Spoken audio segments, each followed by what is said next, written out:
রক্ষা করতে হবে, আমাদের সকল সনাতনী মায়েদেরকে জাগ্রত হতে হবে, আমাদের হিন্দু ধর্মকে বাঁচাতে হবে, আমাদেরকে সংকল্প নিতে হবে যে আমাদের ধর্মকে রক্ষা করার দায়িত্ব আমাদের প্রত্যেককে।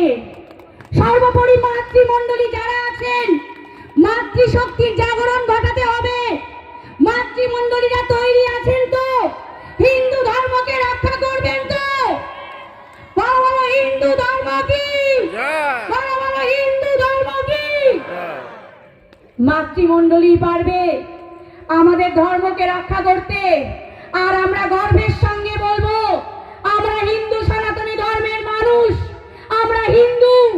আমার যে হিন্দু ধর্ম, সেই ধর্ম হচ্ছে সর্বধর্ম, এবং এই ধর্ম হচ্ছে জননী, সর্বধর্মের জননী।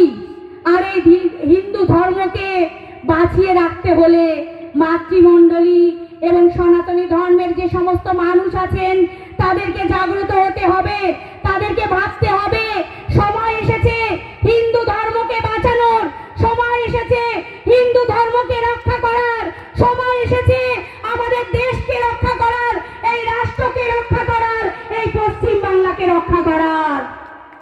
আর সেটা আমরা পারবো। আমরা এখান থেকেই সংকল্পবদ্ধ হব। আমরা এই হিন্দু ধর্ম, সনাতনী ধর্মের মানুষ, আমরা হিন্দু ধর্মকে বাঁচানোর জন্য আমাদের জীবন পর্যন্ত দিতে রাজি আছি। মাতৃমণ্ডলী আমি বলবো, যতক্ষণে দেহে প্রাণ আছে, যতক্ষণে দেহে রক্ত আছে, এই ধর্মের জন্য লড়াই করে যাব, এই ধর্মের জন্য লড়াই করে যাব, আর এই ধর্মকে রক্ষা করে যাব। এ ভারতবর্ষ, যে ভারতবর্ষে আমরা জন্মেছি, আমরা গর্বিত। এই ভারতবর্ষে জন্মগ্রহণ করতে পেরে, আমরা এই ধর্মে গ্রহণ করতে পেরে, এই হিন্দু ধর্মের মানুষ হয়ে আমরা গর্বিত। আমরা মনে করি, অনেকে ভাবেন হিন্দু শক্তি দ্বারা জাগ্রত হতে পারে না।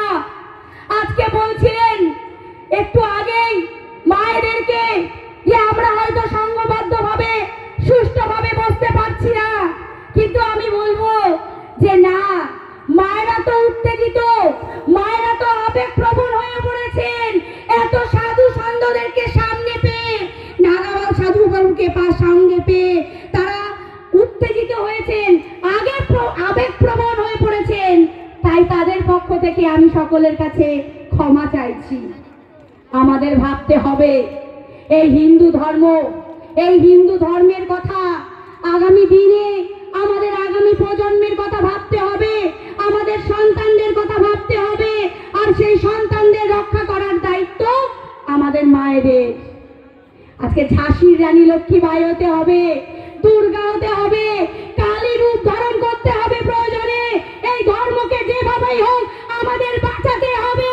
এ ধর্ম রক্ষার লড়াই, আর এই ধর্মকে রক্ষা আমরা মাতৃমণ্ডলীরাই করব। এখান থেকে আপনাদের সংকল্পবদ্ধ হতে হবে। আগামী দিনে মাতৃশক্তির দ্বারাই এই হিন্দু ধর্মের রক্ষা হবে, ভারতবর্ষকে রক্ষা হবে, এই পশ্চিম বাংলাকে রক্ষা করবে। আজকে বলবো, দুর্গা বাহিনী কখনো কালী রূপ ধারণ করতে হবে, কখনো লক্ষ্মী সরস্বতী হতে হবে। আমরা সব পারি।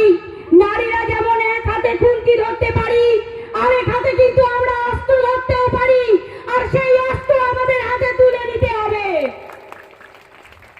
বলবো, হিন্দু মোরা ভাই, হিন্দু মোরা, এই দেশ মোদের হিন্দুস্থান, এই দেশেরই রক্ষা তরে নির্ভয়ে দেব মোরা প্রাণ।